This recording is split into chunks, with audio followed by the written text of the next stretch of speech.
actively searching for their next future ex-wives. It's the nice guys on business. Oh yeah, they know how to treat the ladies. Was 2022 a good year or a shitty year for you guys, Emily?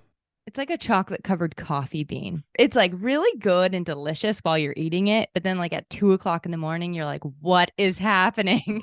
And you're having like a dark night of the soul. It was a year in like nice little packages that looked like presents, but inside was like coal and hellfire. Oh, wow. You get that from a chocolate covered coffee bean. I've got to do like 5 hits of acid to actually. I'm very sensitive. Well, there's nothing better than a new Nice Guys on Business podcast. Except for kids falling off bikes. Maybe. Fuck, I can watch kids falling off bikes all day. I don't give a fuck about your kids. I'm stomping the brakes on the Nice Guys. Put that idea right through the fucking windshield.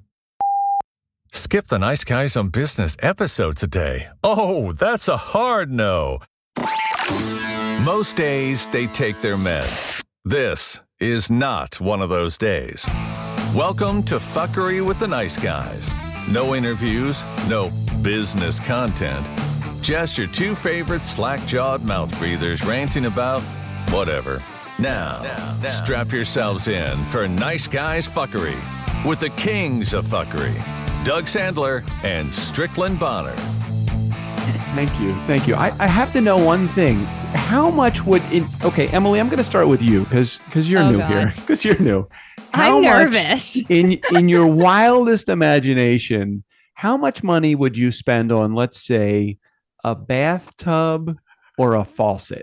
How the hell did I know that was coming? I actually have two. Like, first off, we made the mistake with our bathtub. And what's the other thing? A sink? No, not a sink. The faucet. Just the faucet for the bathtub, not for the sink. We spent like $5,000 on our stupid bathtub, and I don't like it. Like, it wasn't like a nice bathtub. It's just what did you get? You probably got the jets and all, though, didn't you? No, like bath fitters, bottom of the line bathtub for like $5,000. $5,000 they came for the tub or for the whole redo? For the whole. I mean, yeah, but still, it like I didn't pick any of it out. It wasn't like special, you know. Like I would probably spend $10,000 if it was like the way that I wanted it to be. So in any world, would you spend maybe like $60,000 on a bathroom? Not right now. Not right now. Is that what your price is sneaking up to as we speak? We just got back to from the plumbing supply list. Oh, so you know what? I work for a ton of interior designers, and like most people can't escape $100,000 for kitchens and bathrooms. I know it's incredible. I mean, when you spend the faucet, so we have this faucet that it's not going to come out of the wall, and it's not going to be like on the deck of the bathtub. It's going to be coming right out of the ground. So it would be like right out of the floor will be these two pipes, and the two pipes are like this stainless steel look, you know, the really brushed like chrome look. I had this image of like you guys having to like lay down on the ground to wash your hands, but I think it's the sink is raised. It's you just walk into my house and there's a drain because that's where all the money is going right now. Okay, so I want to clarify. So you're paying extra, it sounds like, for the visual effect of the pipes going up. Like, is that what's happening? They're paying extra to have it look unfinished. That's what it sounds like. Is that right? Does that hit it right on the head? No. It's just the style of faucet that we're having. It's a center faucet, so it's a faucet that hits the tub at the center of the tub, outside the tub, of course, and it goes directly down to the tile because the wall is not where the plumbing is going to be run. The plumbing is going to be coming up from the floor. So the faucet itself. I think it was $1,300 for the faucet. What? I think the faucet was $1,300, but I didn't get a bathtub for $5,000. I actually feel kind of fortunate now. The bathtub was, I think it was like $1,500 or $1,700 for the bathtub. It's one of those huge 70-inch or 68-inch bathtubs with like the sloping sides and the center drain, and it's going to look amazing. Like today I put together all of the components for the steam shower that I bought. Like I bought a Kohler steam shower, and it's going to be totally cool. The contractors in there, they've demolished my entire house. Why I'm trying to live in my house as they're doing this remodel is crazy because there's dust everywhere. So what was the original estimate for the time of how long it was going to take? What was that? Oh, the original estimate, they said 3 weeks. We put for the entire improvement. We guesstimated it and scheduled it for 5 weeks. And you said I think I put the over under at 8, 9, if I remember correctly. You said 8 weeks. I think I put the over under at 8, and I still took the over at that. So where are we so far? Emily, add to this. Okay, so this is so funny because I had a conversation in a business chat. I think it was a business chat, but we started talking about bidets and toilet paper. So, the toilet. I'll tell you about that. Is there going to be a bidet? Yeah, I need to know about the toilet. So we bought the Toto toilet, and the Toto TOTO, the Toto toilet has the built-in heater, bidet, and remote control. And let me think what else does it have? What's the remote for? That's so that you can wipe your ass while you're still sitting in bed. I don't know what the remote is. Don't you have to be there? You click that to heat it up before you're going to go sit down. You don't always have that kind of time. No, you don't get that much time. It's a constant heat. I'm not really sure what is the remote for. That's a great question. So I sat on a heated seat honestly, it was in a public place and I would never have done this. Japanese toilet. I was the first one there. So I was like, this is okay. And then people were in and out all night, and I was like, never will I sit on that seat again. It was actually very nice. By the way, I see when she says in and out all night, she means on the toilet seat, not in Emily. Well, Emily, if you weren't uncomfortable before, you probably are now. Welcome back. My name is Strick. On the other side of the microphone, Mr. Doug Sandler. And on the other side of the microphone is Emily. Is it Aborn? I didn't even think to ask how to pronounce your name ahead of time. Yeah, Aborn, like acorn with a B. Aborn. Okay, so now just to get you even more comfortable, Emily, to not put you on the spot to actually chime in and say anything early on, we'll just you'll hear our rantings for a while, and then you'll be like, "Oh, these guys are just a bunch of assholes." He listens. She knows what we're all about. Okay, I have notes. Oh, damn! You've done way more work than we have. Okay, what is it that decides for Zoom or any program when they need to send you a confirmation? Because I go to log into my Zoom today, this meeting right now, right? Yeah. And I see the little window that comes up and it says, "Hey, waiting to get in. If you're the owner of this account, log in." And at first I'm thinking, "Oh, Doug sent me the invite." I'm like, "Oh no, wait a minute, this is me." Okay, right. So I click to log in. It doesn't remember my email, so I have to put my email in, and then and then it gives me this note. It's like, "Hey, you're logging in from an unusual device that you haven't logged into in a while. Fuck you, Siri. We're going to send you, check your email. We're going to send you a confirmation code." I'm like, "Oh no, I was on this fucking yesterday. I'm on Zoom every fucking day on this goddamn computer, and you can't remember my goddamn email. And no, I don't want a fucking confirmation for my bank account. Sure.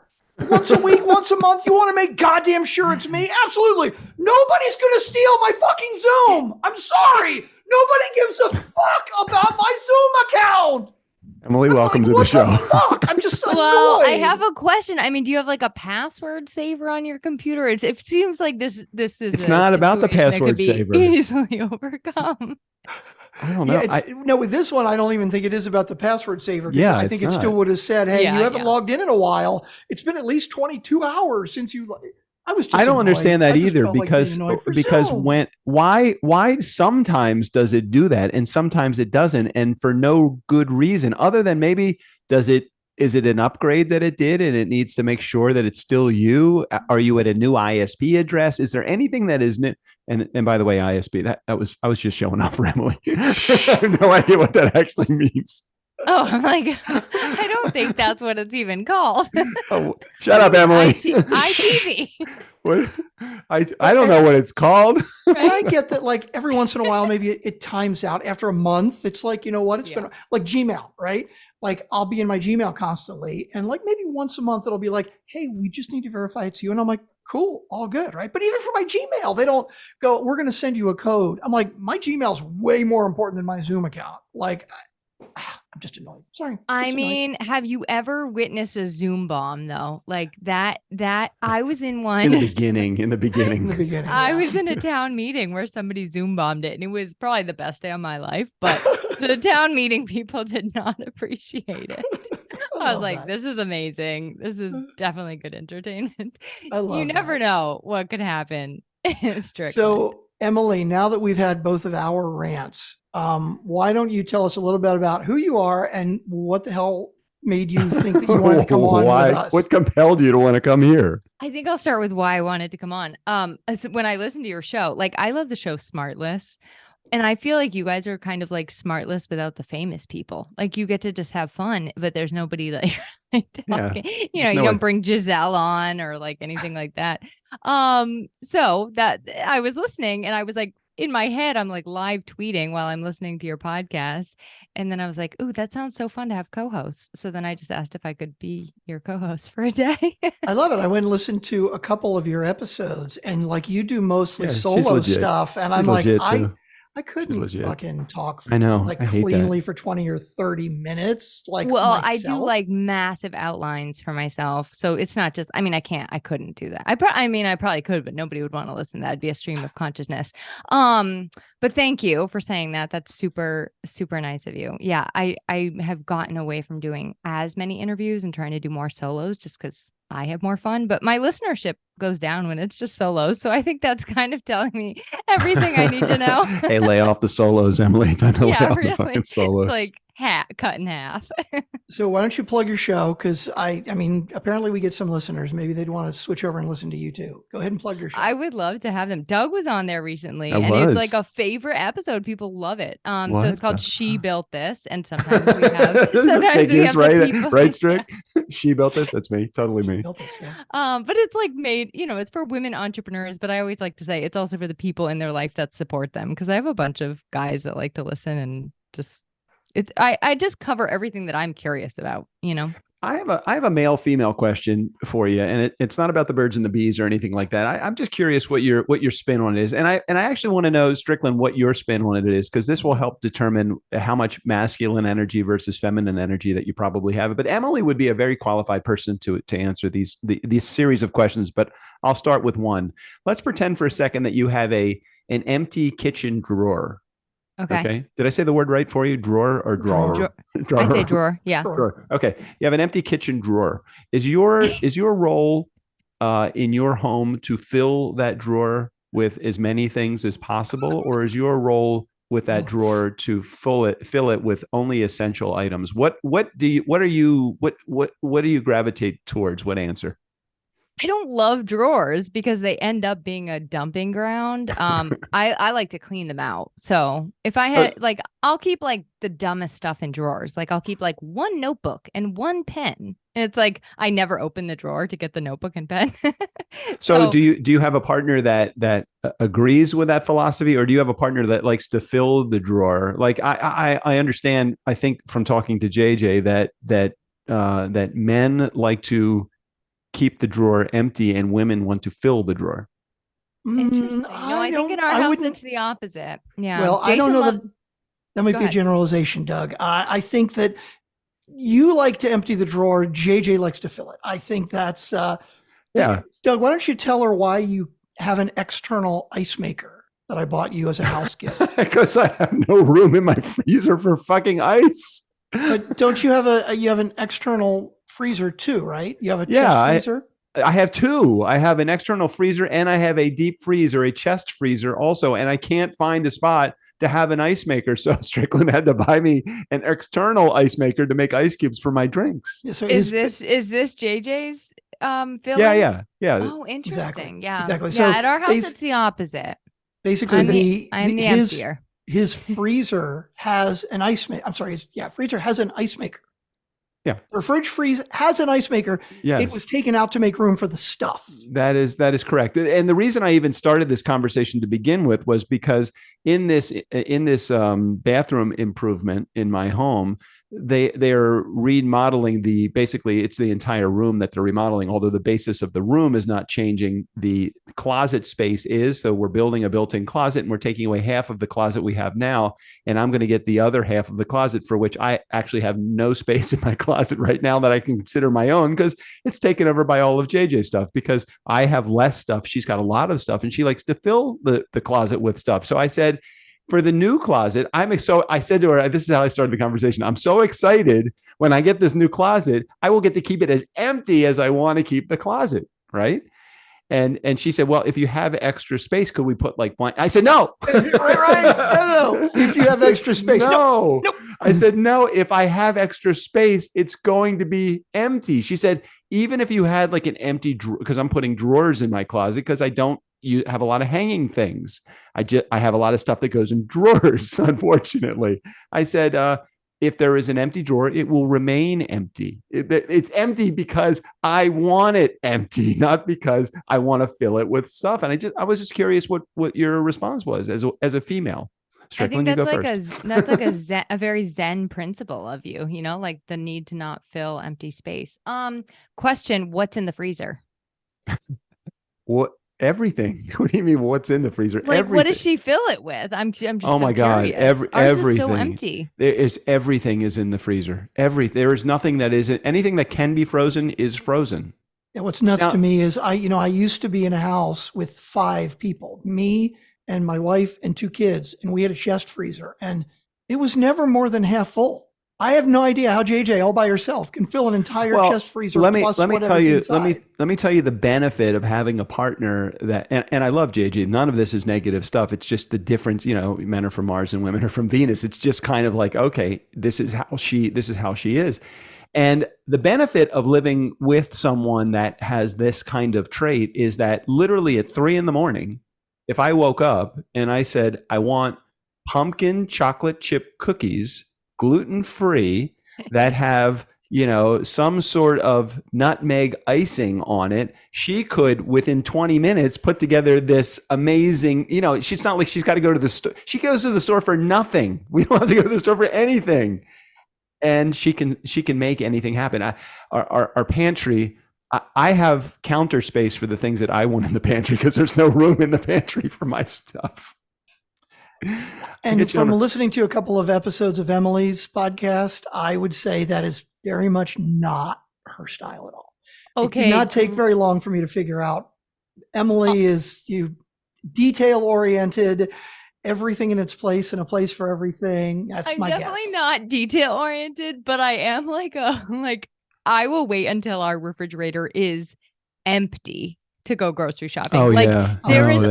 You are eating mayonnaise for lunch by the time I go to the All right, here's what I'm going to do. I'm going to take a picture of my desk. Okay, I'm going to take a picture of my desk. I'm looking at mine and going, no, I won't be taking that some picture now. Okay, so here it's. I know it's hard to see, but you kind of get the. Oh yeah, here we go. Now it's focused. Kind of get the idea. That's what my desk looks like. Always. Okay. And now I'm going to go take a picture. I can't take a picture of JJ's desk right now because the contractors are working in there, and it would look extra messy. But I'm going to go in and take a picture of the kitchen counter and just assume that that's just like the desk is. I'll be right back. You guys talk, okay? Yeah, Doug's definitely got. Doug and JJ have very separate styles when it comes to that type of thing. Let's just put it that way. Yeah. We do too, but it's not always visible things, like I make fun. My husband likes to make piles of things. So he'll have like stacks of papers, and I'm just like, all right, what's in the paper stacks? Is it all important? I definitely get the same way, right? Like I know exactly where all the piles are. I know exactly what's in each pile. Don't touch the piles. It's all good. Yeah, I get that completely. I definitely do a bit of the same myself, but I'll do that. And then it's like, I'll be like, okay, I got to clean it all. And then it'll start all over again. And that's fine. It's all good. Okay, here we go. All right. Now, this is a picture of the. Give it a second to come into focus here. How do we? For those of you listening to the podcast, no, you will not be able to visually see this anywhere. This is not good podcasting. Hold on, I can't. I know what I'm gonna do. I will Dropbox it, AirDrop it to myself, and then I will screen share. Oh, share your screen. Yeah, hold on a second. Show Since and all of finder. your Apple devices all talk to each other. Emily, are you a Mac or a PC person? I do have a Mac. Yeah, that was actually one of my notes. You're fired. You're out of here. You're done. Okay. Oh yeah, I forgot you got notes. Like we've been totally taking over wow, that's how much counter space. Large counter space. Where is there counter space to actually do any countering? No, I don't see it. Emily is looking at that. I'm like really wanting to just see what everything is. So we got a Shutterfly. What'd you get at Shutterfly? Okay, well, it's interesting. So we can dissect exactly what is on the counter if you want to do that. That would and be. Then what's up with the fake apple basket? Wait a minute. I'm curious about that. There's like a basket of fake like apples. this over here? Yeah. There's something in there though. Right? You know, it's interesting. I never realized it was a fake apple basket. It's just a piece of it's just like a cookie jar. It's to get whatever was in the cookie jar off the counter. But you don't know what's in the cookie jar. I know. I'm forbidden to open the cookie jar. And then my only other question is, who's reading Supergut and is it working? JJ is. Oh, that's nice. Yeah. Shutterfly is a bunch of photos from my daughter's wedding that JJ got reproduced so that we could put them up on the wall, which is really an admirable trait because the wedding was literally just on December 3rd. So it's just a month ago, and she's already gotten the photos back from the photographer, sent them to Shutterfly, and got some back so that we could put them on the wall, which I think is kind of cool. I like JJ. I like her style. And one last question. What's in the spray bottle, the blue spray bottle? The spray bottle is to keep the cats off of the counter. I could have guessed that. Yeah, okay. And then this part right over here. Vases of flowers. You need to have that's because roses flowers have give off a very high frequency, and she likes to have them in the house because they make her happy. And I don't disagree with that. Okay. But these things, see all this right here on this side? Mm-hmm. This is the paperwork nightmare that drives me crazy. This drives me crazy over here. Don't like that. Papers are a problem. All of this stuff over here, just a lot of overflow things that don't get used a lot. Mm-hmm. This is a fascinating view of the human psyche. That's totally okay. Here, this is interesting. See these 1, 2, 3, 4, 5 things right here? Mm-hmm. Okay, so in this area, this is wine that was in the refrigerator, but we ran out of space in the refrigerator because we had some people over the house, so she needed to get rid of this. Now, she won't actually throw this out because this is wine. JJ's bringing a wine label to the market, and these are 5 samples. Now, the 5 samples, they've been in there for months. We can't drink these. They're no longer good. They have sentimental purpose for her now because they represent the business that she's starting. I appreciate and respect that, but does it need to be here? Can it be just as sentimental sitting on her office desk? I think that makes more sense in the office. I was going to say those are very tiny bottles of wine. They're just samples. They were samples from the grape crusher so that we could taste what we were going to be bottling. You're going to be bottling wine. Now, let's not get into that. Emily's got categories. Did you get into categories? Well, Emily's got notes. She has no, notes. I just one thing. No way. Way. I just know you guys always come with like topics. So I was like, wow, you really think that, Emily, do you? I thought you said you were a listener. We believed you too. It seems like you have a punch list, like with the shows and all that stuff. Sometimes we have a punch list. Very, very rare. I just wanted to know if Doug had heard about Celine Dion's announcement about her disease. Wait, if her disease is if it's an autoimmune disease, it is? It's like something where all like her body goes like paralyzed or like her joints lock up and get stiff, and sometimes even her vocal cords. It's so sad. Wow. Yeah. Okay, so that would be like the perfect disease for her to manifest because she is such an uptight and tight person. You know, I think about the reasons why people manifest the diseases and illnesses that they have in their life, and oftentimes it's because of the type of person that they are.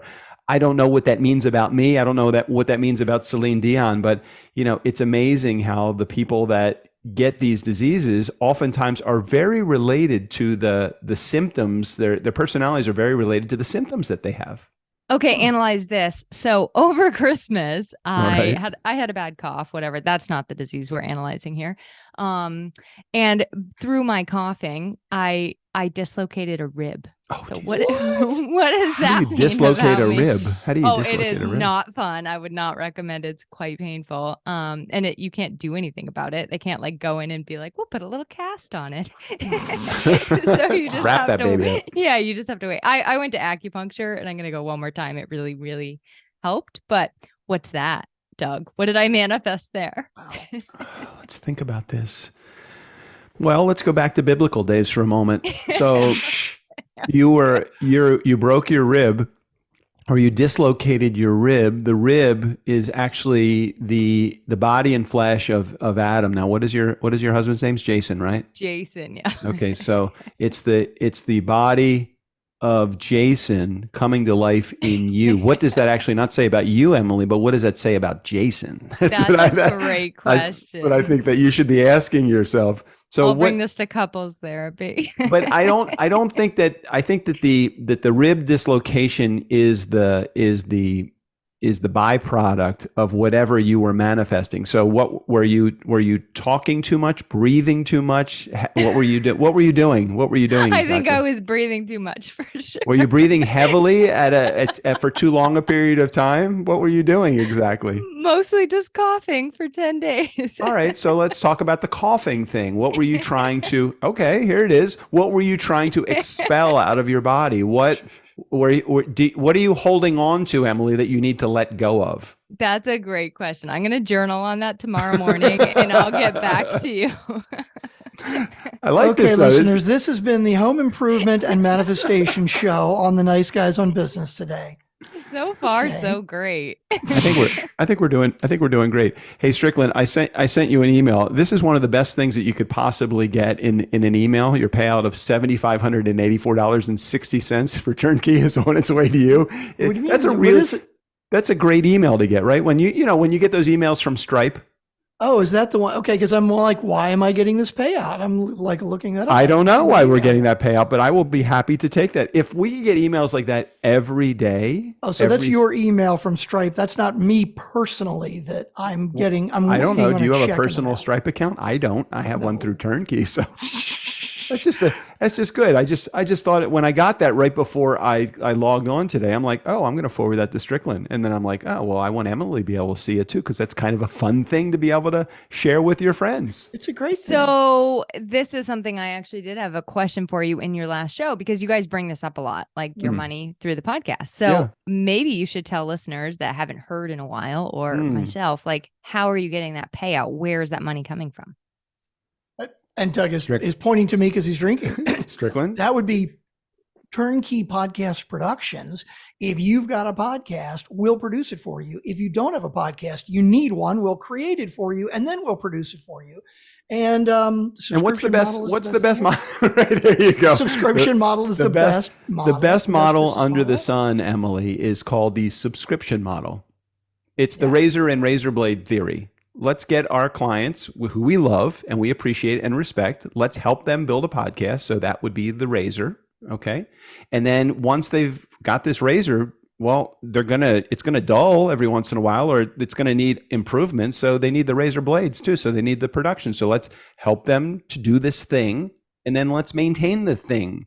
And it doesn't have to be podcasting. It could be anything. It could be, let's help our client get into a better mental position. So let's give them a course that's going to help to get them in a better mental position. Then let's maintain the mental position with them by having them, have accountability sessions with us once a month, once a week, once a whatever. And then what's even better is if you're not the one to deliver the service to them, so you hire people to deliver the service to them, then you have a subscription model that's not even based upon you having to do the work. So I brought in somebody like Strickland. He does all of the work, and I just sit on my ass and do nothing. So I knew about that piece of your business. I guess I was curious about whether or not you got sponsorships too. Oh yeah, well, go ahead and talk about that, Strick. So we don't have sponsorships in the traditional sense of finding advertisers, because we just don't have enough downloads. I mean, we get 1,500, 2,000, 2,500 downloads an episode, which sounds like a lot, but if we were to sell an ad, that would get us $50, $60, $75 an episode. It's just not worth it. But there are things that we do because we're at a point where for our Monday shows, the interview shows, we have far more people that say they want to be on the show than we can actually bring on. And so we'll often say to people, hey, sorry, we're all full up right now, which is totally the truth. But if you would like a fast pass, like you try again in 3 months or 6 months or something. But if you'd like a fast pass, you could sponsor an episode for anywhere between $500 and $1,500, and that gets you a skip to the front of the line. And we have made some decent money on those kind of sponsorships, which is really nice. And it's basically, it's an automated email that if it's somebody that we don't, I mean, it's not like everybody that applies gets that email, but it's like if there's somebody that we don't feel that no, we have Strickland, time to talk everybody that applies almost actually gets that email. And Emily, I'll show you all of like the, I'll give you the template, of the emails that go out so that you can have it. And I'll also give you the email that goes out to how many inquiries? Now I know you have a popular show and you've been around. Don't you get inquiries for people to want to be on your show? Yeah, and I just tell them no. Yeah, of course. God, no, you we're going to give you a little no. template. It's super easy. It's so how about if like you a reply email? Yeah, that says, just yeah. And then when somebody actually comes back and says, "Oh yeah, I'll do that," it's like, okay, even if it's somebody that you didn't think would be that interesting, well, now they're going to pay $500 or $1,000. Yeah, I'm liking that. I've paid to be on other people's shows, and that's fine, but it wasn't to the tune of $500. So. That's interesting. So then what if they don't get the value out of it? What would be, okay, how would they determine, what is the definition of get the value? Would it be promotion to our community? Would it be to actually make a sale? Would it be, what defines get the value? And I'm not trying to trick anybody into sponsorship. I don't want them on my show either. I don't want them on my show so much so that I say, hey, look, we are completely filled. Even if I'm not filled, hey, we are completely filled. However, if you would want to sponsor an episode, sponsorship includes a spot in the guest chair. It includes an email campaign to my community. It includes social media push also. So for those three things alone, if I'm going to charge them $500, I'm like, I still got to do a little work for the $500. I try to talk people out of it. I think I'm raising it to $9.95 next. And we don't lie to people. It's not like we don't try to sell. We don't push the sell, right? It's not like, hey, everybody that comes on, we're going to send out 10,000 emails and we get 50,000 listeners and we're going to get, no, we're just like, you want to do it or not? If you don't, and you know what else I like about your show, and I do this too, is you don't let it be like a giant sales pitch for the person. I would never have known that people had paid to be on your show because nobody ever is sitting there just selling themselves.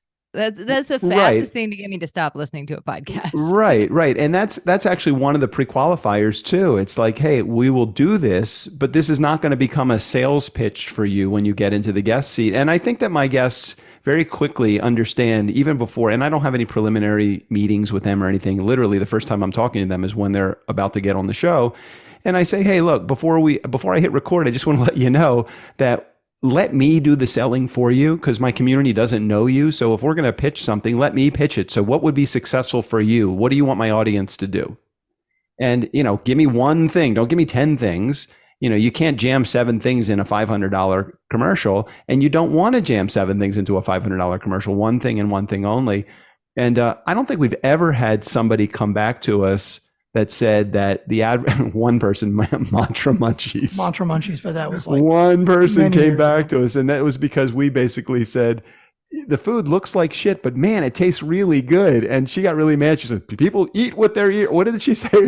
I forget what she said. They taste with their eyes or something like that, right? Oh, we painted a really ugly picture of what this food was, but it really did look like crap. It looked really crappy, but it tasted really good. And we were emphasizing the fact that even something that looks as shitty, if it tastes great, you've got to believe us that we really love the food. And we did. And she was making it out of her own kitchen at the time. It's not like industrial kitchens or anything. It's like she was small time and we were making fun of it to try to play up the homemade idea of it. But whatever. Oh man, I need to look this up. What is a Mantra Munchie? Oh my God, it was episode 200. Go up to niceguysonbusiness.com and look up If you type in search for Mantra All right, Munchies, hold on. Let me give you an example of this. Okay, Ryan is listening to this. Ryan Gardner. Hi, Ryan. I know you're listening. I'm sorry about Jamie, by the way. I'm sorry. I'm sorry you guys broke up. But Crystal is waiting for you. No. Listen, that wasn't even a thing. But anyway, Ryan, you got to admit, jerky looks like poop. I mean, it looks like poop, right? Not just Ryan's jerky, but anybody's jerky. It just doesn't look really appetizing, right? It doesn't look appetizing. But if you guys eat Stevie G jerky, you will be blown away by the flavor of the jerky. It's just fucking amazing. I mean, I love Stevie G jerky, and I am not a huge fan of jerky to begin with. So would Ryan get mad if we said his jerky looked like shit, but you should buy it anyway because it tastes great? Would he get mad? And he didn't even sponsor us. I mean, he sent us free shit, which is nice, which we appreciate. Very nice. But, you know, he didn't even pay for sponsorship. And we don't care. We love him. Yeah, I don't think it's really that offensive. I mean, there's a lot of foods that look like that. You know, Lindt truffles, meatballs. Like, the list goes on, you know? Emily, you know what I like about you so much? You know what I like about Emily so much? I went on this little rant about Stevie G jerky and Mantra Munchies, and Strickland added a couple of things too. Emily is patiently waiting. I can see how she patiently waits for it. Maybe there's just a little, she's a professional podcaster. She doesn't step on anybody. She could just, I roll right over people, and that's horrible. I know that is. Do you guys use the app Voxer? I have not in ages. I used to, yeah. Is it like Slack? It's so it's like a walkie-talkie app via voice, and I have one going right now with 3 people, and 2 of them, they're not interrupters by nature, but on that app, it is easy to interrupt people. I barely talk. Like, I will just like sit back and wait and wait and wait for my chance. And the other day I get started, and then someone interrupts me like 5 seconds in. I'm like, what the heck? So wait, when you're using Voxer and you're talking, somebody can step over you and if they're not listening live, then they might not know that you're talking, but then they can hit their button and then they start talking over you, and you're just like, like, it's just so much. It's sensory overload, and I have to stop. I don't really like when people interrupt, and I don't like when I interrupt. I know I do it, but it's like a pet peeve. We totally run over each other, and we're so used to our cadence back and forth that I always get nervous when we're bringing somebody else on, because either we're going to run over them or it's going to, the vibe changes, right? It's like the whole interaction. But Emily, you're doing great. You're chiming in. But you know what's interesting, and not letting us run over you. And you know what's interesting about Emily though? Emily, I don't feel any of that. I feel like, now look, I no offense to anybody that has ever been a co-host of our show or with us, but Emily is doing an amazing job, not because she's not stepping in there, but because, number one, she's got this super professional voice. You really do. You're intelligent. You have smart things to say. You're not a giggler, because I'm like a giggler. I'm like a girl giggler. Well, now I am. No, it's okay. It's okay. You can giggle all you want. You're not a giggler by nature when it comes to podcasting. And I don't feel any of that. Strick, I don't feel like I'm being held back from saying any of the shit that we would say together. It's almost like I kind of feel like I want Emily to become a permanent part of our co-hosting team. But I'll have a conversation with. It's not a once a month kind of thing. I like it. But I got one question though. Before he just Doug limited and I it. discussed that. He just limited. He said like once a month. Did you hear that? Did you hear like once a month? Oh yeah, but come on, once a month. I mean, Doug, have I even anybody else that's ever come on? Even True. when you say like 6 months later, hey, let's bring them back. No, you could say that when we're off the air. Yeah, no, but like to say once a month is a fucking lot for me. Like, I love our banter. I'm usually knocking it down when you say bring somebody else on, but I think Emily's doing great. But I got to ask you a question, Emily. You just said like what the heck, right? And like, do you curse? You know what? I'm actually trying to. Well, so I never did growing up. Like, that was just like not allowed. We actually had to eat Tabasco sauce and get our mouths washed out with soap, like bar soap. Whoa. So I never did when I was a kid. And then I like got super into cursing. Mm-hmm. And then I just sort of got away from it because I'm like, it's not really who I am. So I don't do it very often. I do, but I don't do it often. I went on a cruise in what was it, December? When did I go? A lifestyle cruise. Now, I don't want to go into the details of what kind of cruise it was. Doug maybe just said, let's just say there were no children on board, and which was really nice. It's a very different cruise. If you've ever been cruising, it doesn't matter what ship you're on. There's fucking kids. But this was an all-adult cruise, and the guy who hosts this has been with this group that for many years, and he gets up on stage with the cruise director.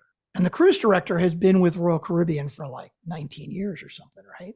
And he brings her up, and she was Scottish, I think, Irish or Scottish. And he was like, okay, I want to tell you, what's something, 19 years, you've done hundreds and hundreds of cruises. What's something you've always wanted to say that you've never been able to say to cruisers? And she comes and she goes, fuck off.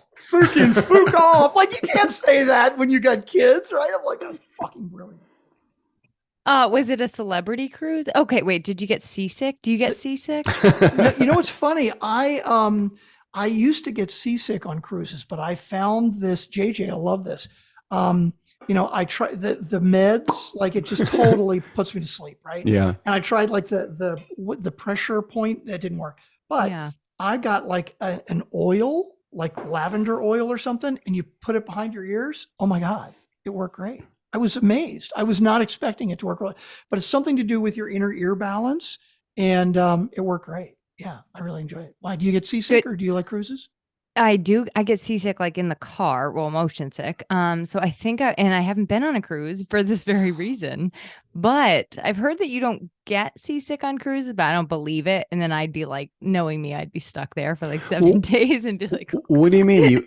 That's where most people get seasick, is on cruises, unless you're taking an inland passage like to Alaska. I think people that say that don't get they don't have true motion sickness, because like it is awful. Like I went to San Diego and I had vertigo, like going up an elevator. I would like go on the elevator, and then just after the elevator, I was like, oh my God. Is this related to your coughing at all? Maybe.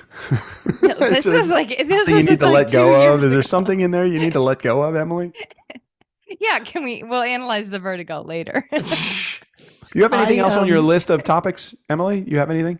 Well, you last time had a voicemail with Jared that did not come out clearly because Doug couldn't figure out how to like play it or something like that. Oh yeah, there's two voicemails in there. I was like really curious as to what it was, and it was frustrating not to be able to Strickland's right on it. Strickland, did you see that? He pulled it right up. Did you hit the little button though, the audio button? God damn it, I forgot to hit the share sound. And I have it all set up and everything, Emily. But you're like keeping us on track and shit. What's up with that? I keep looking at this thinking. She really did. She had a list, like 6 things on her list. We've got to make sure that we actually, go to voicemails, because this is the one from last week, and then there are 2 more in there as well. So, I say we get to the voicemails and we do this. See how the sausage is made. Okay. As Emily's going to see how it's all working. This is it's amazing. We've done 1,400 episodes or somewhere around there. This is all we got. This is it. I mean, we are sorry for being able to. I mean, this is as tight as the ship gets, unfortunately. Sorry, everybody. Well, it's a little fancier than GarageBand, but not much. So. Oh my God, this is so much better than GarageBand. Hindenburg is the best. But we won't go off on that, because we got to hear the music. Ready. Most days. Wrong. He's got the wrong. I got it all fucking set up, and it's the wrong clip. It was that one. That's the one I wanted. Ever. Okay, hold on a second. I have questions. Can we ask Magic 8 Ball a question?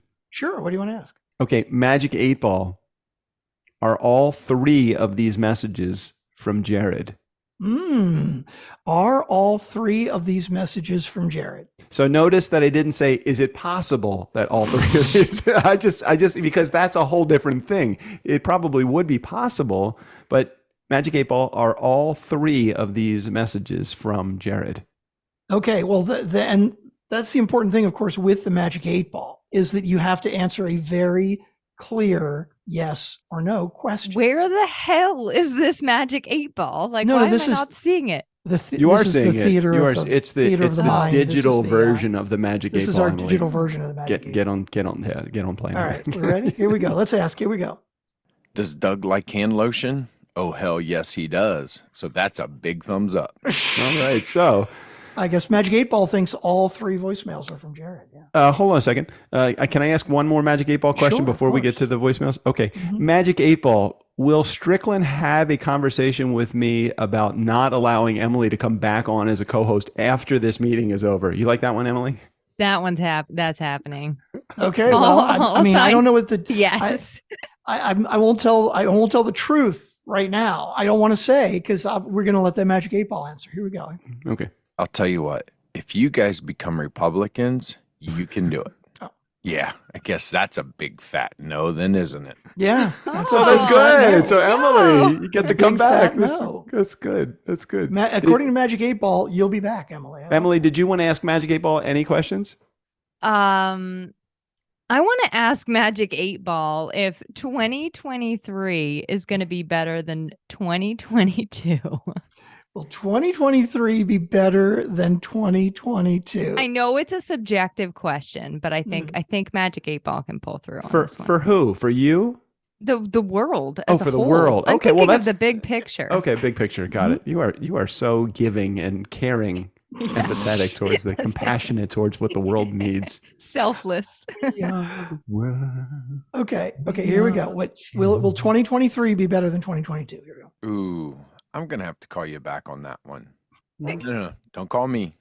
I'll call you. Oh, it sounds like he's not committing. Do we want to ask it again? You know what? I don't blame him. Like after saying 2020 is going to be the year, and then like 2021 is going to be great, and I don't blame Magic 8 Ball for that one. Was 2022 a good year or a shitty year for you guys, Emily? It actually was. It was so okay. It's like a chocolate covered coffee bean. Oh, I'm ready. It's like really good and delicious while you're eating it, but then like at 2:00 in the morning, you're like, "What is happening?" and you're having like a dark night of the soul. It was a year in like nice little packages that looked like presents, but inside was like coal and hellfire. Oh, wow. You get that from a chocolate covered coffee bean. I've got to do like 5 hits of acid to actually get that. I'm very sensitive. Apparently she is very sensitive from one fucking coffee bean. Wow, that's good. Not one. Oh, but, so like a handful. Oh, yeah, a too many. That makes sense. That actually makes sense. I don't think I've ever eaten a coffee bean. Is there a particular brand of coffee bean that you can just pop the whole bean in your mouth? Yeah, go to Trader Joe's, get yourself like a bag of chocolate covered coffee beans. You will thank me. It is the best thing ever. My mom used to send them to me in college, and I would just like eat them like they were going out of style. And then of course I couldn't sleep, and I was like, why can't I sleep? You get the coffee rush even just from 5 beans. That's amazing. I mean, I probably was eating whole bags in college, but now I can't really have coffee after like 12:00 in the afternoon. I get it. Yeah, I get it. All right, Strick, I think we're ready for voicemails now. Okay, we're ready? All right. Yeah, we didn't even play the voicemail music yet. Well, now that I got it set up.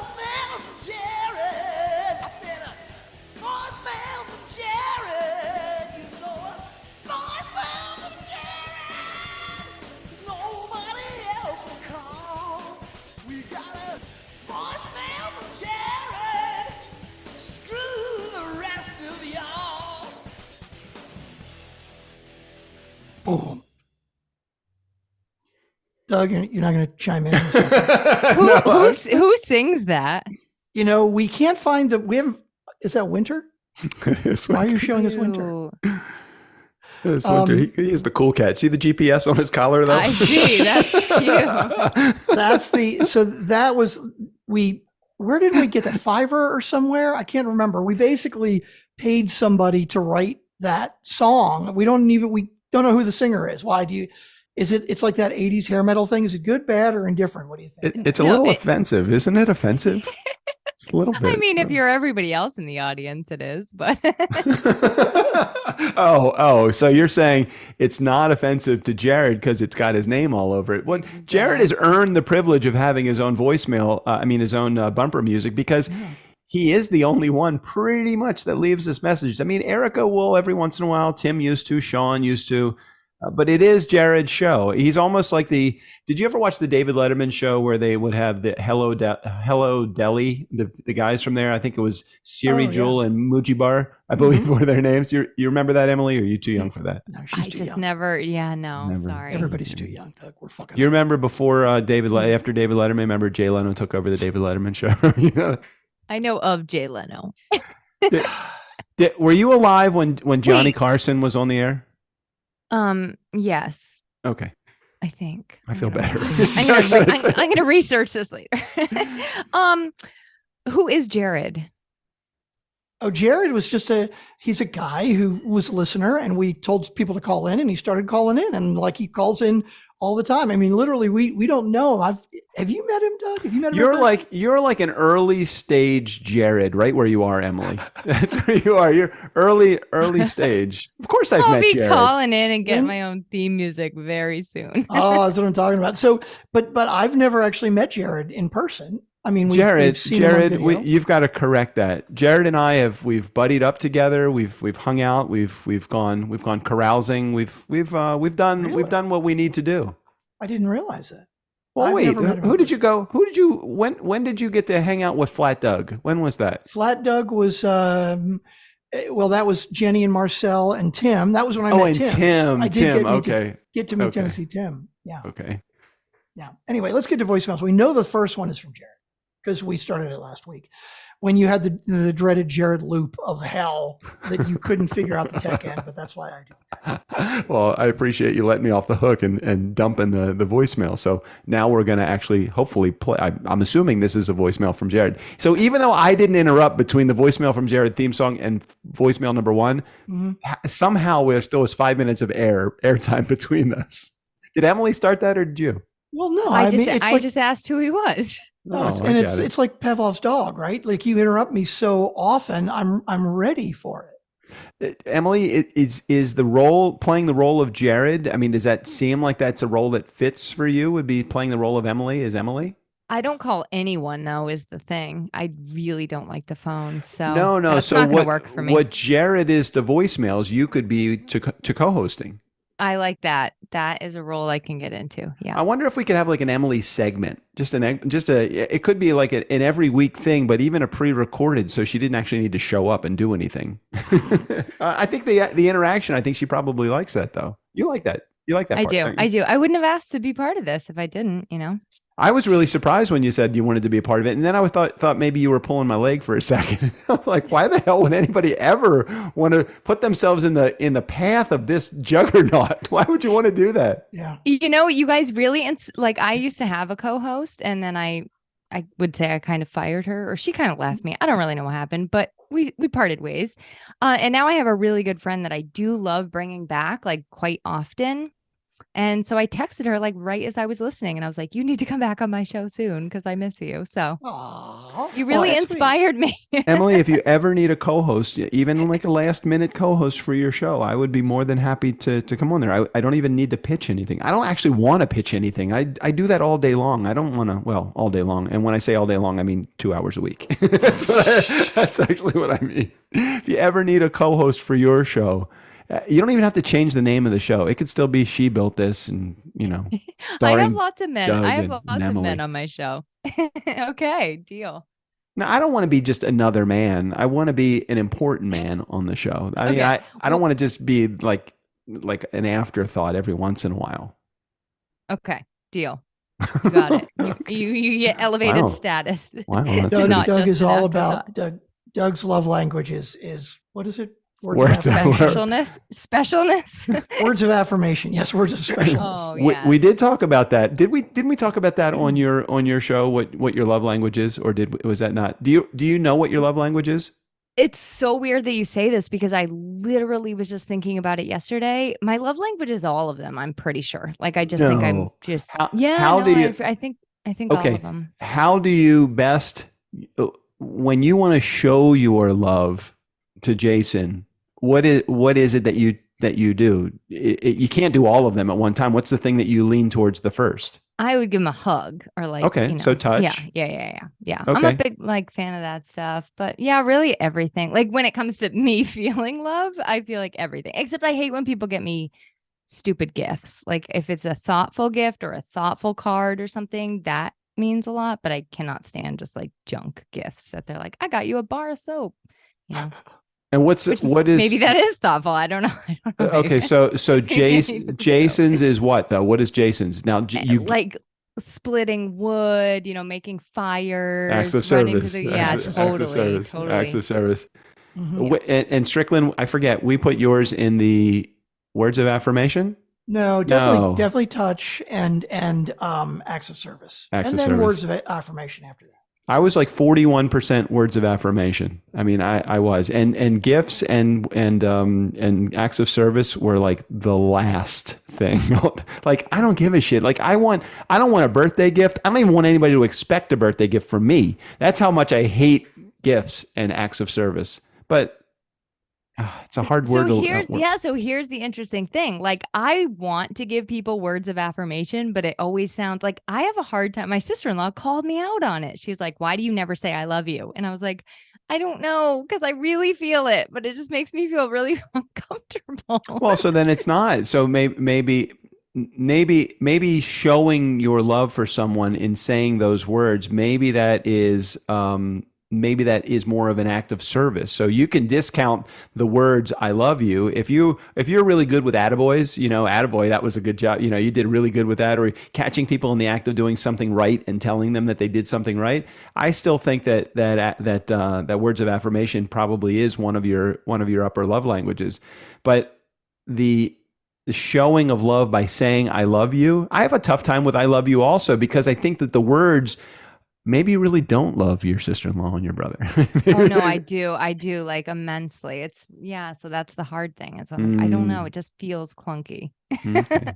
Well, we'll deal with that in another episode. But so my point being, sometimes giving words of affirmation, like I don't want to like frighten people. Be like, you're amazing, because I will go over the top, and then I'm gotta be genuine. Got to be genuine with them, though. Yeah. All right, Strick. I think it's time to play the voicemails. We've held back on Jared long enough. If this is indeed Jared, I don't know. No, this first one definitely is, but we're ready to take a very hard right turn from the woo of the nice guys on business to straight to politics. Here we go. Hey, Doug, it's Rick. Jared here. You guys are talking about the vaccine. I mean, you've been talking about a lot of shit, but right now you're specifically talking about the vaccine and the government forcing people to get the shot, and politics, and whether or not contractors should be allowed to be forced staff to get the shot, and employers now, if they could require the shot.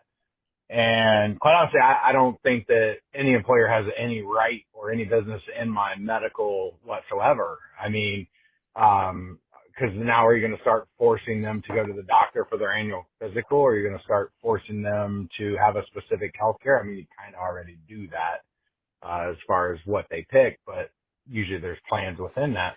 So now you're getting into healthcare choices and trying to force somebody. And yes, they can quit the job.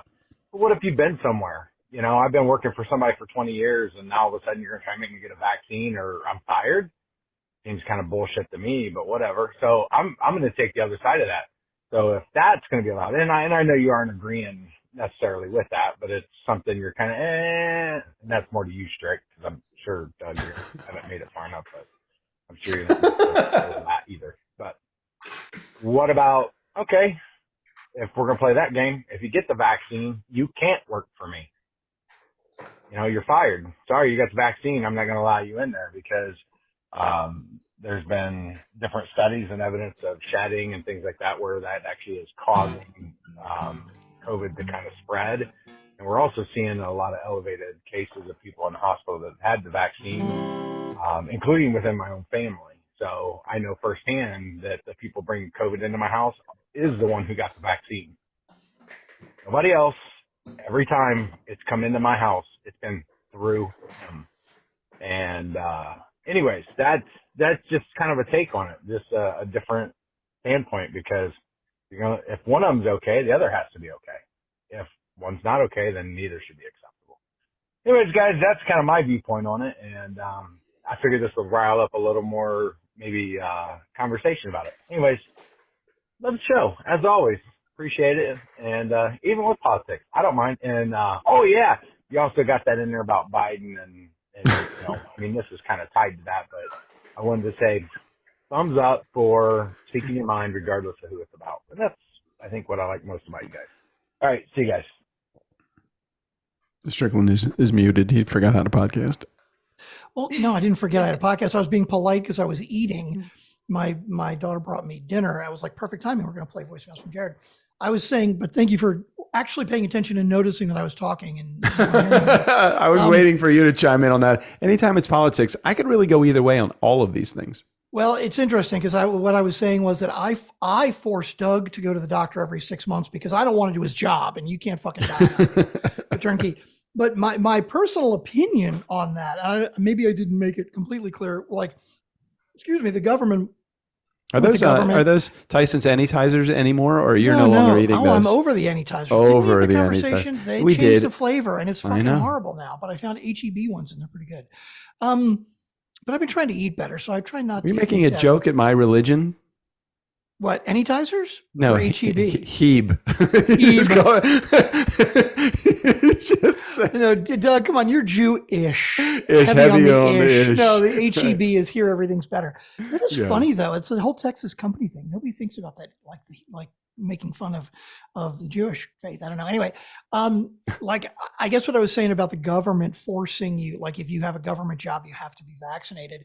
I guess I was leaning into legally, can they do it? Like, I guess, but like if you're asking me my personal opinion, should they? No, I don't think they should. Emily, should a company have the legality to do it? I don't know. Personally, no, I don't think. Do you have a real job outside of podcasting? No, you know nothing about Emily. Emily, you are an entrepreneur, which is exactly why she made this. She's a writer. I was getting there. It just took me a moment to get there. You were throwing the softball, the slow ball over the plate. Right? Nobody is the boss of me, if that's what you mean. See, that's what I'm talking about. Nobody's the boss of me. I love it. All right. But the only one differentiation I see with this topic versus just like to give Jared another food for thought, which I don't have a stance. I'm just saying. Wait a minute. I don't have any more room in my freezer for food. No more room. To be a refrigerated food for thought. Okay. Yeah. You can put this one on the counter. Okay, good. Good. It's shelf stable. But my only one like thing is thinking, okay, a physical is actually, that's for yourself. I mean, it's for members of your family too, but a vaccine is talking about control. Like the goal of it would be to control something that is actually spreading and affecting other people. So I think like if you're talking about go to the doctor and get a physical because of heart disease, that's only affecting you. Whereas if you're saying get a vaccine to stop spreading something that's affecting other people, it's my one and only the difference I can see in his reasoning. Was the efficacy or was the end result of the vaccine to help you from getting a less severe case of COVID, or was it help to stop spread COVID? Because as far as I know, the COVID vaccine didn't kill the vaccine. It just stopped you from going to the hospital because the healthcare system couldn't keep up with the amount of ventilators that they needed and putting people on. So isn't it it's like when I walk into a store and I'm not vaccinated, are other people thinking he's not vaccinated, so he's going to give me COVID? Or are they thinking, oh, he's going to get a more severe case of COVID because he's not vaccinated? Which one are they looking for? I think it's twofold, right? That's what I think. I think some had a higher efficacy than others, but yeah. Well, and I think the idea was that like, could the vaccine get rid of COVID? Like maybe they were hoping, and obviously it didn't work out that way. And I know I'll make the argument for Jared. I think what I heard him saying in the voicemail was that, hey, the couple of times that COVID has been spread in his house, it's been brought in by somebody who was vaccinated. And so like it obviously didn't do its job. So its job. So, but I don't know that that's what its job was. I don't know that was on its resume. I'm not sure that the COVID vaccine, one of the characteristics of the vaccine is to, now I could be wrong. Was it to squash the vaccine, or was it to squash the symptoms of the vaccine to make them less severe? And I'm not saying that Jared was wrong. I hear him. I was one of those guys that didn't get vaccinated because I'm like, look, isn't this my problem? Like, why are my kids saying to me, I got to get the vaccine because I'm going to spread it to somebody else? I will tell you, being a podcaster helps me reduce the spread of the vaccine more so than getting the vaccine because I never have to leave my fucking house. Well, I think the goal was both, and not clearly it failed on the first. And I don't know if it is succeeded on the second or not. I mean, hey, what was the name of that football player that collapsed on the field? Do you know? I don't know. I did hear about it, but okay. So the first thing that JJ said when she heard about the guy collapsing on the field was, "Did he have a vaccine?" And I'm like, "Oh, you've just jumped from right where you were with the guy." That was the first. That is really what she said. Well, because she was concerned about the problematic the vaccine being problematic on with people's hearts. Because I've heard some heart related issues from the vaccine. And I'm like, I don't know that actually happened. I don't know that is actually a thing.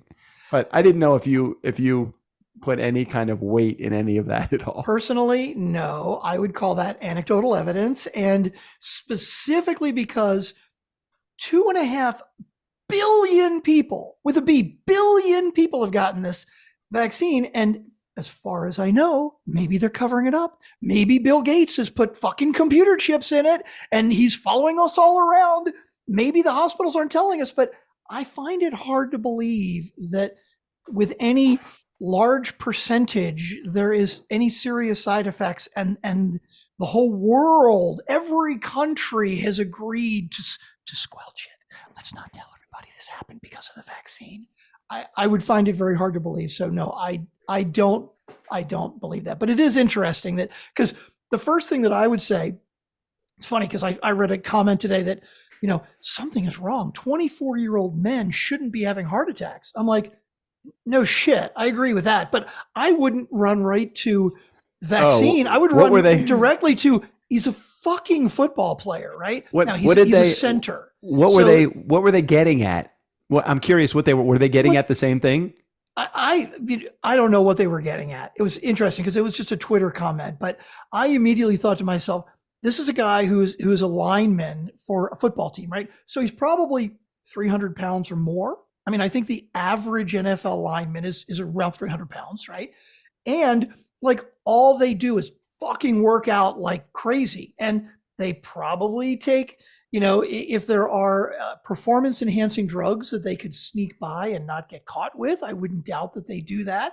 And they just push him. These are the warriors. Don't paint that guy as a roider. Don't paint him that. He could be completely clean and everything could be fine. He could just have a problematic heart because some young guys have that. Right. My brother had a stroke when he was 28. He is unhealthy-ish, but not stroke worthy. Unhealthy-ish. Yeah. I mean, he's fine. Don't worry. Wasn't but worried. Still, these things happen. Like flukes of health happen. The fact that he was in a spotlighted position of being a Buffalo Bills starting, lineman or whatever he is, that really heightens the exposure to the public with the condition. How many 24-year-olds 3 days ago or whenever it was on Monday night, how many 24-year-olds had a heart condition that was exposed on the same day that we don't know about on Monday because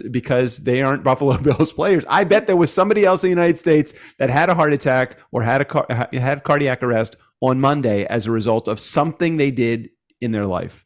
Especially on January 2nd after like 2 weeks off, Right? 2 weeks off, and he made all these resolutions and he didn't make one of them. And so he said, shit, I'm going to have a heart attack.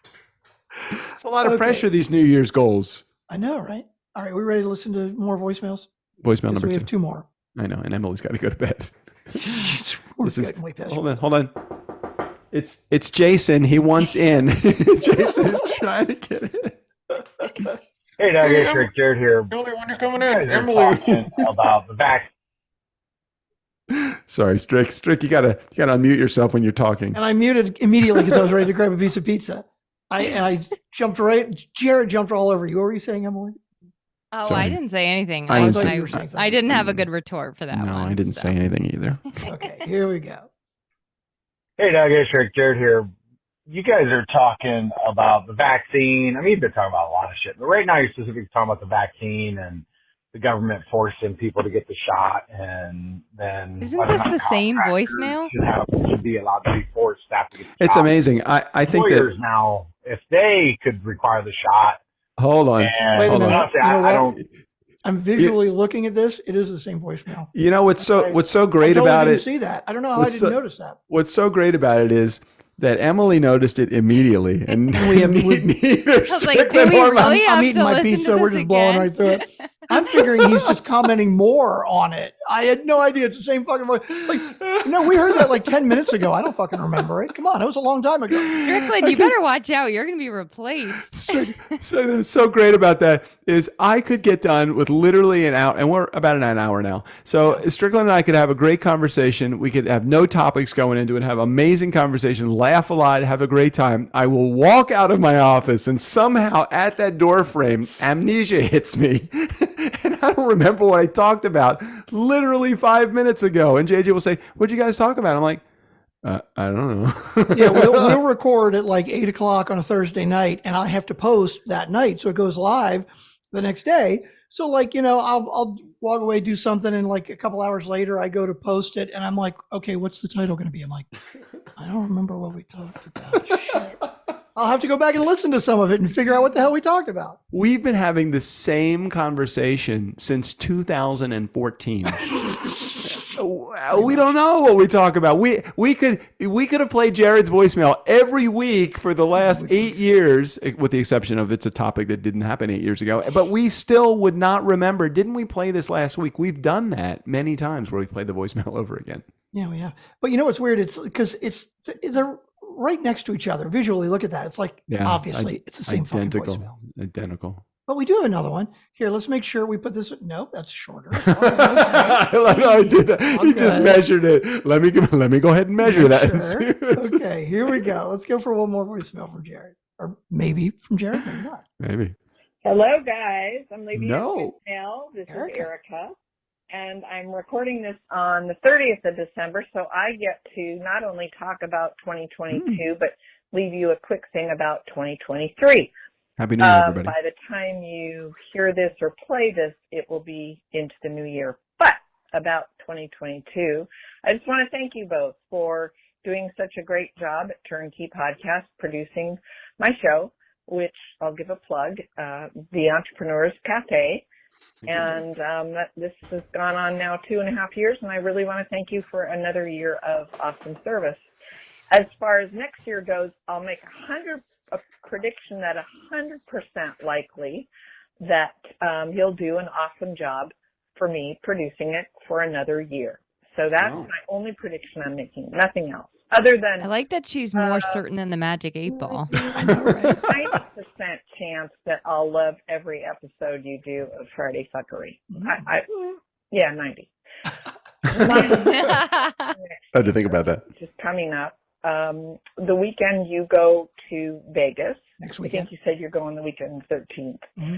And assuming you stay there through the 15th. I want you to do something fun for me. I don't know what it will be. I can't join you there, but that's my birthday weekend. So do something fun. I don't know, sing a karaoke song and toast me with a glass of something, or put a bet on the roulette table on my birthday date, which is January 15th, or just do something fun. And that's it. Love you both, love the show, and I'll 100% likely that I'll leave you more messages next year. She's so nice. Nice. Very nice. Erica, Very nice. Erica has become a very good friend in the podcasting world, professionally and personally. She's just a good person. You know, when you have someone that in your community that just has a good heart, you just want to love up on them. She is exactly that kind of person. And Erica, if you're a words of affirmation girl, there you go. I think Erica is probably words of affirmation is probably one of her top love languages, but I would have to say that she probably is. I'm gonna take a guess because she does so many things for her community of entrepreneurs that she probably is an acts of service person as well. Yeah, I think so too. I think so too. But speaking of which, Entrepreneur Cafe, that's what it's called. The right? Entrepreneurs Cafe, exactly. Okay. Emily, And- you might even be a good fit as a guest on that show. Oh, yeah. We might need Absolutely. to connect. Erica, here is your call to action. If you feel like Erica. Emily would be a good guest on the show, then I think, and she's got a great voice. I just like to close my eyes and listen to your voice. It's just a good, that's it's so just nice. it's a good voice. Now, just keep your hands above the desk. When you do that, I okay? like to close my eyes when I listen to Strickland too, but only because he's fucking ugly. I get better looking when you close your eyes. So it's Vegas. So by the way, once again, we'll plug ourselves. We'll be in Vegas next weekend, January 13th, 14th, and 15th. If anyone is in Vegas, any Funkin' fan, any listener, and you want to connect with us, we're buying the drinks. So you got to come and you just got to reach out on however you reach out. Damn. 4242 DJ Doug or Twitter or whatever. Are you on Twitter anymore or Instagram? You know, my Mustang podcast, Strickland, I am legitimately a Instagrammer now on my Mustang podcast, at Mustang Podcast, by the way, 100,000 followers as of 2 days ago. That's insane. That's It's crazy. ridiculous. That's It's crazy. ridiculous. Or Do you guys do you use Reddit at all? I could see that being good for No, that. my son does. My son does though. Instagram's so great for Mustangs because it's pictures. You know, if people want to see. I put up a picture and like within 10 minutes I have 1,000 likes, and within 2 days I have 5,000 likes on our loves or whatever it is. It's crazy. This is good for your words of affirmation. It is amazing. Like little hearts of affirmation. Oh, my, totally great. And then when Instagram reached out to me and said, we will pay you to post reels, I'm like, fucking A, I will do that. I've probably made $1,500 or maybe a little less than that, $1,000 in reels over the last 3 months. So it's just, and now it's coming right. When Facebook pays you or Meta pays you, you know you're in a good spot. You know, we've been talking for an hour and 15 minutes now. I know. It's I like, know. I God, gotta we're go. way past I Emily's gotta. bedtime. Emily's bedtime is 15 minutes past, but I have not turned into a pumpkin yet, so we're good. See, we're keeping her interested. That's good. That's good. So maybe she will come back next month. You know who Emily reminds me of a little bit, Strick. Oh, You remember Kate or Kat? Kate? Oh, Kat Paris. Yeah. I could see that a little. Yeah. Definitely. She's got that underground smoky hot kind of feel, right? Mhm. Right? Don't let her husband hear you say that. No. She does. I ran into my high school like math teacher yesterday in the grocery store. Awkward. And I was thinking to myself, how do I look the same that I looked when I was 16? That makes me really sad. So thank you. Sad? I'm Why going would to you take be I'm going to take your words of affirmation because I had a hard time at 16 with my appearance. So thank you. No, It's always I meant, nice when the nerdy kid feels special. Oh, I thought you were going to say it's always nice when the nerdy kid calls me special. that's totally me. I'm totally the nerdy kid. Yeah, you definitely give off that aura. You've got if I close my eyes and you talk, I kind of feel like you're a little bit like the Robin Quivers of the Howard Stern show. Not that your voice is the same, but she's got a really, really good voice. And it almost like her voice changes her look for me because it's like her voice elevates, not that you at all need to have your look elevated at all, but your voice accentuates your looks. Does that make sense? Don't make it awkward for me. He's trying to dig himself out of the hole now. Sorry, Jason. You want to see Emily? What's your website, Emily? He's going to listen to this show. So. That's okay. It's all right. Look, it's good. It's good to have a little bit of tension in every show. I think that's important. We can get Jason on the next time too. I'll have JJ show up. Yep, he'd love that. He's not a podcaster, is he? He's done a couple episodes with me. He likes to do like the husband and wife. Like, what's it like being married to someone ambitious and entrepreneurial? And he's like, as long as she doesn't get the credit card, it's fine. Oh my god! What is she? What does he do for a? I pay my own bills. God damn it! He's an interior exterior painter. He has a paint company. So yeah. What does he think about the Sherwin-Williams logo? I think it's a little offensive to me. Oh my God. What is happening? I feel like I'm in an alternate universe because we were just talking. My dad just got a job at Sherwin-Williams. The worst logo. What does it look like? Okay, Yeah. so You let know me what it looks explain the logo. It says we cover the earth. It's too much going on. This is what I said. We cover. So It's first like of the all, globe. I remember that we part now. cover We the cover earth. the earth, yeah. Okay, so that's not the offensive part, but they have a picture of the earth, and it's this huge blob of red paint, literally spilling all over the earth. I'm going to Toxic cover paint. Right. And also the logo is just too much. It's too much. It's like trying to tell a whole story. You know what I mean? And it's just I just didn't need that much. I needed like one little tiny thing. But my dad just got a job at Sherwin-Williams. We were literally just talking about the logo, and I was saying I don't like it. It's a lot going on. It is not here, let me do this so we can all be looking at it together here. I mean, for me, it's a lot. Look, the SWP too. I mean, it's just a lot of things. I don't even care about the SWP. It's the fact that there is red paint literally covering the earth. It's like, let me pollute the seas with my paint. It's interesting though. We're a Benmore family, so we don't buy Sherwin-Williams. Oh, well, your dad will never get a sale from you then. That's yeah, exactly. But I'm just thinking about the poor little the what do you call those? The harp seals being covered with red paint, the birds and the pelicans that have to be soaped up, in the otters that can't crack their nuts because they are covered in red paint that is spoiled. Well, my dad is doing something in like DevOps, which I don't even know what that is. I really don't understand what he does, but I will put a word in and tell him that it's not an environmentally friendly logo. No, it's so maybe not. he can get it to the higher ups. The Greenpeace people were not happy with this logo at all. Yeah. It's just, it is. Whenever I see one of their trucks go by, I'm like, that is an offensive logo. Okay, so we've been talking for so long. I really shouldn't even get off on this tangent, but I'm going to anyway. How old do you think that logo is? Like in this, like the way that it is there, where it looks almost exactly the same. Let's just say, I'll put it this way. They've used this for a very, very long time. Did you Google this? I did. Okay, I bet it's from 1972. Earlier. What? Earlier. Much earlier. I'm going to send it to my friend who's a graphic designer, like a great graphic designer. She will agree with me. It's too much happening. Oh, no, it totally is. But what's amazing to me is, and Doug, I was going to bring this up for you because I'm sure you remember seeing it as a kid, and I remember it being the same. Okay. That's why I wanted to Google it. I'm like, come on, it has to have changed, right? 1926. It needs it needs to be freshened up a little bit. But this is so interesting. The logo was briefly replaced. I'm not going to say the year yet, due to the company feeling that it didn't reflect an environmentally aware, diversified manufacturer. What the hell was it? 1974. What was it before? Like Adolf Hitler with a swastika. Oh, no, but let's think about this. Again, I don't want to go down this path because we've been talking so long. But think about things that. Okay, Jared's going to love this because I think we, in general, I'm not talking about this specifically, but in general, we tend to get a little bit too woke, a little bit too politically correct with some things, right?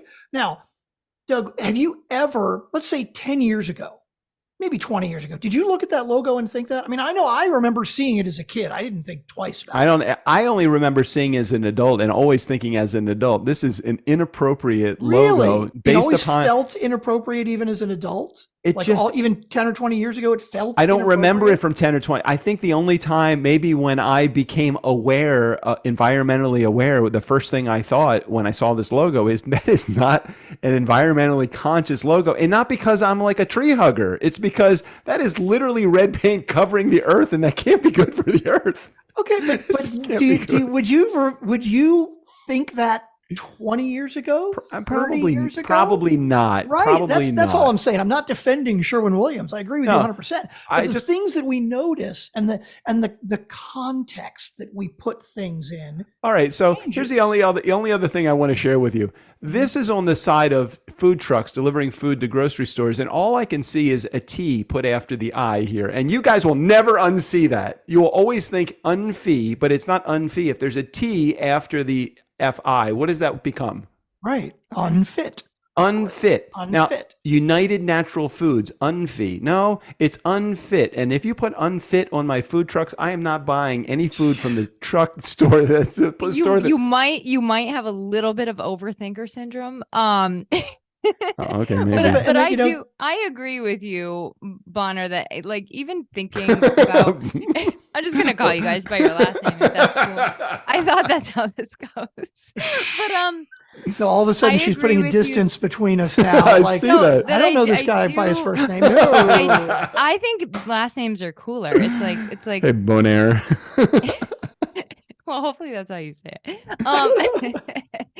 But I do overthink like even like words and phrases now, like a lot more than I used to. And I'll hear somebody say a phrase that I know is like not what you're supposed to say anymore. And I'm like, you're not supposed to say that anymore. Right, like in Doug, my mind. And I never used to do that. So think about that, Doug. Think about things that you and I used to say, like phrases we would say growing up that weren't offensive in the least. And now they've been changed, which again, for the most part, I can think of so many of them that I'm not ever going to say right now. I agree. And I think for the most part, it's a great thing, but sometimes we go a little far, I think, where it's like people get offended by just everything.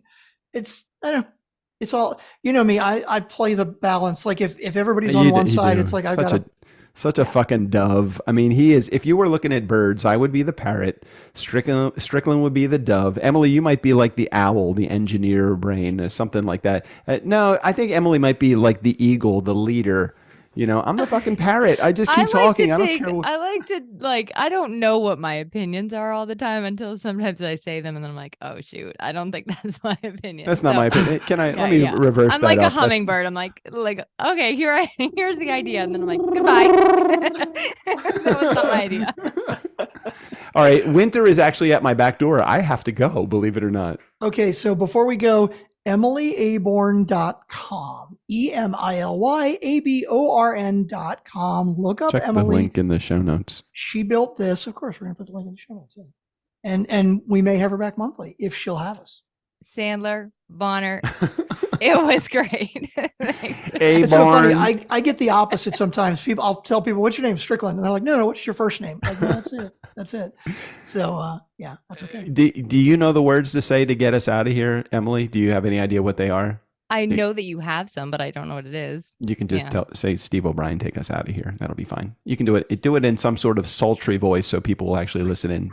No, that's a lot of pressure. That's a lot of pressure. Well, just do it in your regular voice. That'll work. That'll do it. That'll do it. Steve O'Brien, take us out of here. The Nice Guys on Business are professional podcasters. Please do not try this at home. It may seem simple, kids, but lots of people get hurt in the process. Void where prohibited, including Mexico, Puerto Rico, Fredonia, or your in-laws. The Nice Guys on Business are not responsible for any claims of liability or any guarantee that these two morons know what they're talking about. There is no promise that being nice to people will help your business, but calling people assholes, dumb, incontinent fuckwads will definitely lose you business.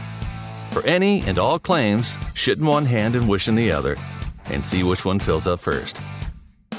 Thank you for listening to the Nice Guys on Business podcast. I'm Steve O'Brien.